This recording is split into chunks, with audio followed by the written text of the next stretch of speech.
Ei, gente, seja bem-vindos à temporada 2025 do Buscando a Deus nas Férias. O Buscando a Deus nas Férias, para você que está aqui com a gente pela primeira vez, é um programa para abençoar as férias do povo de Deus que sai de férias e precisa de um incentivo nas férias para buscar Deus. E se você está aqui pela primeira vez com a gente, saiba que esse é o nosso segundo episódio dessa temporada. O primeiro episódio aconteceu no domingo passado, tá bem? Então, nós estamos trabalhando esse livro, Lute, Corra Atrás, Alcance o Melhor nessas férias. E hoje é o nosso segundo episódio, a gente vai trabalhar o capítulo 2 hoje. Eu quero iniciar orando, porque a gente ora e Deus faz os milagres, a revelação vem e Deus abençoa a sua vida. Tá bom? Vamos orar? Senhor, Deus de Abraão, nós invocamos a sua presença, clamamos para que a manifestação da sua glória venha sobre nós de forma poderosa. Clamamos, Senhor, em nome de Jesus, para que a bênção poderosa do Senhor se manifeste, trazendo o poder do sangue do Cordeiro de Deus nesse ambiente desse lado da tela, no ambiente do teu filho que está com a gente do outro lado da tela. Eu oro, Pai, também para que o poder do sangue de Jesus se manifeste no ambiente virtual criado para que nós estejamos transmitindo essa palavra, esse tempo. Em nome de Jesus, Pai, eu clamo para que a tua proteção esteja sobre nós, que anjos guerreiros sejam designados para nos guardar, de tal forma que a transmissão e a recepção dessa verdade seja do jeito que precisa ser, em nome de Jesus. Que a tua graça alcance teu filho, tua filha, ali do outro lado da tela, onde quer que ele esteja, em nome de Jesus. Amém. O Buscando a Deus nas Férias é um programa para fazer a gente manter o ritmo de crescimento espiritual durante as férias. E a gente vai trabalhar esse livro, Lute, Corra Atrás, Alcance o Melhor, durante 5 domingos, né, nessa série. E a cada domingo a gente vai trabalhar uma porção, às vezes um capítulo, às vezes 2 capítulos. E nós combinamos desde o primeiro que você vai estar com a gente participando desse resumo, desse comentário no domingo, e durante a semana, em algum momento da semana, você vai ler sozinho, buscando revelação de Deus, aquela porção que a gente trabalhou no domingo. Então, domingo passado, a gente trabalhou a introdução e o capítulo 1. Hoje, a gente vai trabalhar o capítulo 2. Então, durante essa semana, você vai estudar o capítulo 2, vai ler, vai marcar, cavar ali, aprender, mas uma leitura desse capítulo 2, assim, dedicada, vai durar no máximo 10 minutos. Então, por semana, você gasta aí uns 20 minutos no nosso vídeo e mais 10 minutos lendo o capítulo. Pronto, você está buscando a Deus nas férias. Mas no primeiro episódio, eu dei assim uma empurrada para você fazer mais hard. E o que seria mais hard? Não mais hard, um pouquinho mais profundo seria você participa com a gente no domingo e de segunda a sábado você repete a leitura. Então, essa semana é o capítulo 2, segunda você lê o capítulo 2, terça você repete a leitura, quarta, quinta, sexta, sábado, repete a leitura. No outro domingo, a gente volta para o próximo vídeo, aí você fica com a gente no vídeo e na semana seguinte você pode repetir a leitura todo dia. Porque repetição gera condicionamento, gera treinamento. Quanto mais repete, mais você cresce. Mas eu dei uma opção mais hard. Mas é uma opção que eu não espero que você siga, porque só gente assim, alto nível vai dar conta disso. E a opção mais hard é a opção de você ler o livro inteiro. Você precisa aí, gente, de meia hora, no máximo 40, 45 minutos, para ler esse livro inteiro. Olha que ele é fininho. Então, a minha proposta hard é que você participa com a gente no domingo do vídeo.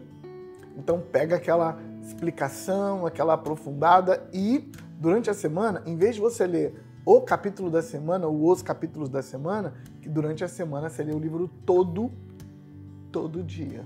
Lê o livro todo na segunda, tipo, separa 40 minutos das suas férias para ler o livro. Na terça, você repete a leitura do livro inteiro, na quarta, na quinta, na sexta, no sábado, no domingo. Na semana seguinte, a mesma coisa. Mas isso é hard, é alto nível, então eu só quero que você faça se você é essa pessoa assim, hard, alto nível. Se você não percebeu o que eu tô fazendo, é porque você não viu o primeiro episódio, volta lá e vê, pessoa. Então, hoje a gente vai trabalhar o capítulo 2. E eu preciso te contar que se você não tem esse livro, você pode pegar emprestado com alguém, porque tem um monte de gente no Bálsamo que tem esse livro. Você pode pegar emprestado, você pode comprar pela editora, a editora balsamodegilead.com.br, e nessa semana agora você já vai poder comprar esse livro aqui no Divino Refúgio. Não sei se você sabe, eu tô aqui no Divino Refúgio Café e Livros. E esse cafezinho aqui é Divino Refúgio.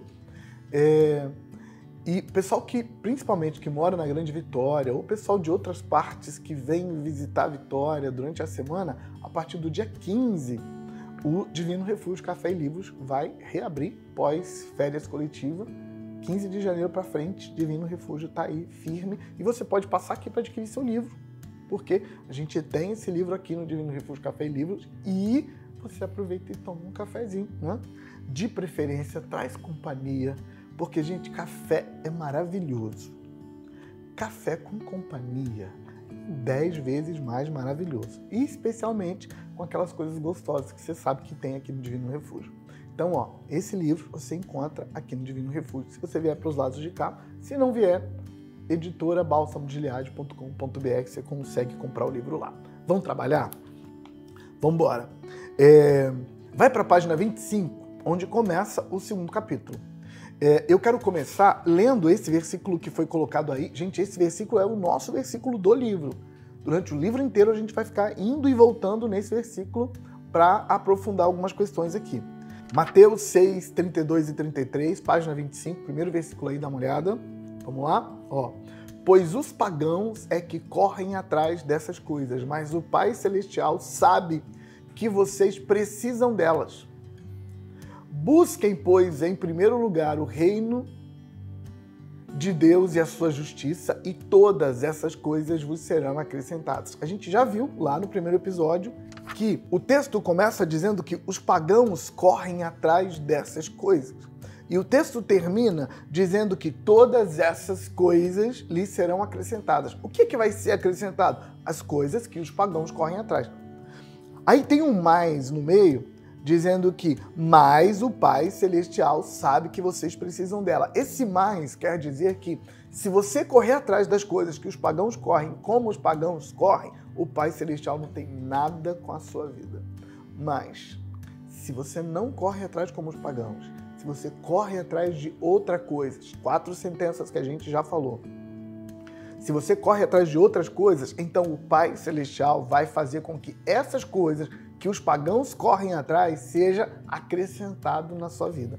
E aí, nesse versículo, eu te lembro das 4 sentenças. Cada uma sentença é uma das coisas que você precisa correr atrás, você precisa lutar, você precisa se esforçar para que essas 4 sentenças se cumpram na sua vida, e assim todas essas coisas lhes serão acrescentadas. Aí, a primeira sentença é buscar. Você tem que trabalhar para estar buscando a coisa certa. O que você está buscando? A gente já trabalhou isso no capítulo 1. E eu imagino que você já leu o capítulo 1 algumas vezes semana passada. A segunda sentença é primeiro, é a sentença de hoje, do capítulo 2. Primeiro tem a ver com o que ocupa o primeiro lugar na sua vida. A terceira sentença é reino de Deus.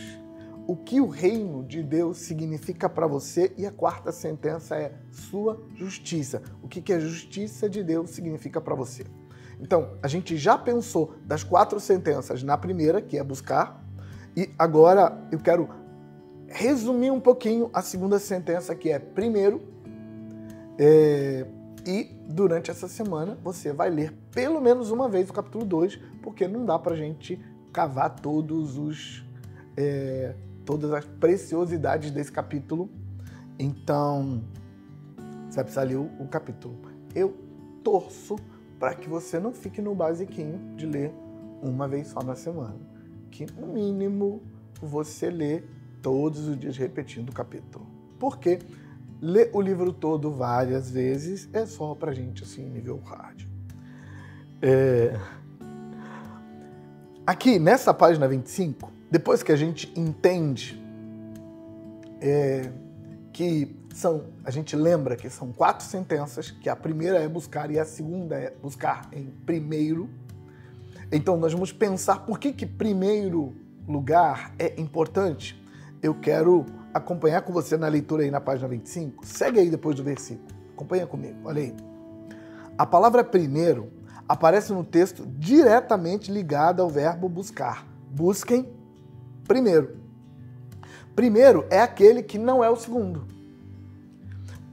Tô lendo? Parece óbvio, mas na verdade não é tão óbvio quanto parece. Continuando na leitura aí. O site Pensador UOL atribui ao saudoso Ayrton Senna a seguinte frase: o segundo nada mais é que o primeiro dos perdedores. É claro que provavelmente o saudoso Ayrton Senna estava zoando alguém quando ele colocou isso. Alguém que estava meio que se gabando do segundo lugar, e ele disse que o segundo nada mais é que o primeiro dos perdedores. No futuro, quando alguém estiver citando uma lista de perdedores, vai começar pelo segundo lugar. E por que eu coloco essa fala do Ayrton Senna, para desbancar o segundo lugar? Porque, gente, normalmente nós somos instigados e ensinados, inclusive no Bálsamo de Gileade, a sermos leves, a construirmos leveza. Se eu não conseguir o primeiro lugar, mas eu consegui o segundo, eu vou ser grato, eu vou ficar feliz com o segundo. O segundo lugar também é bom. Não tem que ficar tirando 10 na prova de 0 a 10. Pode tirar 9,5, 9,9. É quase um 10. Então a gente precisa se alegrar com as pequenas vitórias e ficar feliz com o segundo lugar, muitas vezes. O segundo lugar é bom, é legal. Então, como a gente está sempre acostumado a entender que o segundo lugar é um bom lugar, e escuta o que eu estou te falando, se for para você, o segundo lugar é maravilhoso. Você está bem na fita em segundo lugar. Mas quando se trata de Deus, o segundo lugar e nada é a mesma coisa. Toda vez que você der o segundo lugar para Deus, você não deu nada para Ele. Porque para Deus, o segundo lugar se encaixa perfeitamente na fala de Ayrton Senna. O segundo lugar nada mais é do que o primeiro dos perdedores. Para Deus, o segundo lugar não serve. Nem o terceiro, nem o quarto, nem o quinto. Aí eu coloquei na página 26, vira para a página 26 aí, uma parábola que Jesus contou, e eu coloquei aí na versão da Bíblia de Jerusalém. Olha o texto. O reino dos céus é semelhante a um tesouro escondido no campo. Um homem o acha e torna a esconder no mesmo campo. E na sua alegria ele vai e vende tudo o que tem, ou tudo o que possui, e compra aquele campo. O reino dos céus é ainda semelhante a um negociante que anda em busca de pérolas finas. Ao achar uma pérola de grande valor, vai, vende tudo o que possui e a compra. Nessa parábola, a expressão vende tudo quanto tem para ter outra coisa implica que tudo vai ficar de segundo, terceiro, quarto, quinto, porque o primeiro lugar é de Deus. Nessa página ainda, eu quero que você anda o próximo parágrafo, logo depois do texto que eu li, na página 27. Logo depois do texto que eu li, tem um parágrafo. Pula esse parágrafo e vai para o próximo. Acompanha aí comigo. Se Deus não estiver em primeiro lugar na sua vida, Não importa que outro lugar você der para ele, ele não é o seu Deus. Por que isso é tão importante? Isso é tão importante porque nós vivemos num tempo em que o urgente e a gana muda a importância das coisas e das pessoas. Sabe, a gente vê no mundo da política, no mundo da filosofia, no mundo do comércio, é um fenômeno. Sabe, numa semana, um indivíduo defende uma tese com toda a sua força. Aí as coisas mudam, os valores pro lado dele mudam, na outra semana ele diz tudo o que disse na semana passada. Isso sempre foi assim, mas agora a gente tem internet e a internet não perdoa e é só você ir lá e ver e comparar os discursos de uma semana antes, de uma semana depois, e você percebe que as pessoas mudam o tempo todo, o tempo todo. E aí, nada é de fato absoluto, tudo é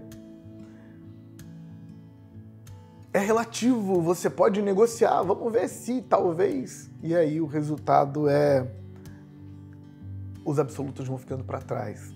E a gente nem percebe que a gente está fazendo a mesma coisa com Deus. Deus é Deus e os nossos valores ligados a Ele, nossas promessas ligadas a Ele, nossos comprometimentos com Ele vão mudando na medida em que as coisas mudam ao nosso redor. E aí a gente negocia coisas inegociáveis. Eu quero continuar aí onde eu parei e eu quero ler esse próximo parágrafo, eu estou na página 27 ainda. E neste sentido, precisamos nos avaliar com sinceridade, minuciosidade e sem medo, pois muitos de nós, na busca da bênção, colocamos a bênção em primeiro lugar, deixando o nosso Deus em segundo. Nesse caso, Deus passa a ser apenas uma ferramenta para alcançar a bênção. Gente, isso é extremamente sério e é nesse ponto que Moisés estabelece um conhecido texto bíblico que os judeus chamam de oração do Shema. A oração do Shema diz: Shema Israel, Adonai Elohim, Adonai Echad. Essa oração implica dizer: escuta Israel, o Senhor nosso Deus é Senhor único. No português, nós aprendemos a entender a oração do Shema assim: escuta Israel, o Senhor nosso Deus é o único Senhor. E quando a gente faz essa pronúncia, a gente perde um pedaço da oração do Shema. Porque na cultura de Israel, especialmente na cultura em que a oração do Shema foi colocada por Moisés para o povo, não tinha um Deus só, tinha vários deuses. E muita gente entendeu que Deus estava dizendo que ele não reconhecia as outras divindades e que Israel não devia reconhecer as outras divindades, o que também é verdade, mas a principal fala de Deus para Israel eu sou um tipo de Deus que, se você não me der o primeiro lugar na minha vida, eu não quero outro e eu não sou seu Deus. Essa fala ilustrada nos textos sagrados, inclusive do Novo Testamento, dizendo que Deus tem um forte ciúme. Usando como ilustração o marido casado com a sua esposa, que fica extremamente irado quando descobre que a sua esposa tem outro. Essa ideia de ciúme não é real para Yahvé. Yahvé é um ser que transcende. Ciúme é coisa é uma doença, o ciúme. Mas é usado o ciúme para ilustrar o que acontece com Yahvé. Acontece assim: Yahvé é seu Deus. Você colocou qualquer coisa no lugar dele, ele sai e vai embora. Ele não está mais na sua vida e você não pode mais contar com ele, porque você botou outra coisa, outro ser, outra pessoa, outro sistema no primeiro lugar. Deus não está mais lá. Deus não aceita nenhum outro lugar na sua vida que não seja o primeiro lugar. Eu quero encerrar com a seguinte ideia. Na página 29, eu cito o exemplo de Jó. Jó foi acusado por Satanás de não adorar a Deus de verdade. Satanás acusou Jó de que a adoração de Jó era uma adoração falsa, porque Jó só servia a Deus porque Deus lhe dava os bens. E aí a gente percebe claramente em Jó esse princípio de colocar Deus em primeiro lugar sendo quebrado de forma sutil. Sutil por quê? Porque Jó não queria Deus por causa de Deus, Jó queria Deus por causa das bênçãos. Então, na verdade, Deus é o meio para alcançar as bênçãos e as bênçãos é o que Jó de fato está perseguindo. Jó está lutando pelas bênçãos, Jó está correndo atrás das bênçãos, e porque ele corre atrás das bênçãos, ele descobriu Deus como meio de alcançar a bênção. O Deus de Jó é a bênção. Sobrou o segundo lugar para Deus e Satanás está acusando exatamente disso. E Satanás está dizendo, Jó não te serve de verdade, então ele não tem uma aliança com você. E se ele não tem uma aliança com você, eu tenho direito de atacar ele. E aí Deus tem que deixar Jó atacar, ou Satanás atacar Jó, porque ele de fato não tinha colocado Deus em primeiro lugar.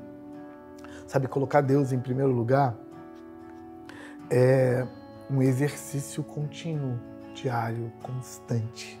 Sabe, a gente precisa continuar se autoavaliando, porque talvez por anos Jó de fato serviu a Deus. Mas depois de algum tempo, algumas coisas mudaram e ele nem percebeu que Deus não era mais o Deus dele. Ele nem notou que o lugar de Deus estava ocupado por outra coisa. Então, a gente precisa se alinhar constantemente e, sabe, constantemente estar se olhando e perguntando quem está no lugar do meu Deus hoje? Yahvé, beleza, a vida que segue. Amanhã olhar de novo, quem está no lugar de meu Deus hoje? Recomendo que você leia o capítulo 2 essa semana. Eu encerro orando por você, te abençoando, para que você tenha férias maravilhosas. Lembrando que no dia 15, o Divino Refúgio abre e você encontra o livro aqui e encontra também café maravilhoso e outras delícias para saborear enquanto lê nas férias. Inclusive, se você já tem seu livro, quiser vir para cá e trazer seu livro, tomar um cafezinho enquanto lê seu livro, o ambiente aqui é perfeito para isso. Deixa eu te abençoar. Senhor, eu oro pelo teu filho. Ali do outro lado da tela, eu oro para que ele seja abençoado, para que ele seja prosperado, para que ele seja enriquecido. Eu oro para que esse período de férias seja um tempo leve, um tempo de tranquilidade, um tempo de crescimento, um tempo de avanço. Que a tua glória, Pai, abençoe teu filho, tua filha, Pai, e que ele seja guardado. Pai, tem irmãos que estão participando com a gente do Buscando a Deus nas férias, mas eles não estão de férias, eles estão trabalhando duro. Eu oro para que eles sejam abençoados também, sejam guardados do mal, sejam empurrados para o centro da sua vontade e aproveitem esse período para também crescer junto com a gente nesse Buscando a Deus nas férias. Em nome de Jesus. Amém. Deus abençoe você. Até domingo que vem. Domingo que vem a gente vai trabalhar o capítulo 3.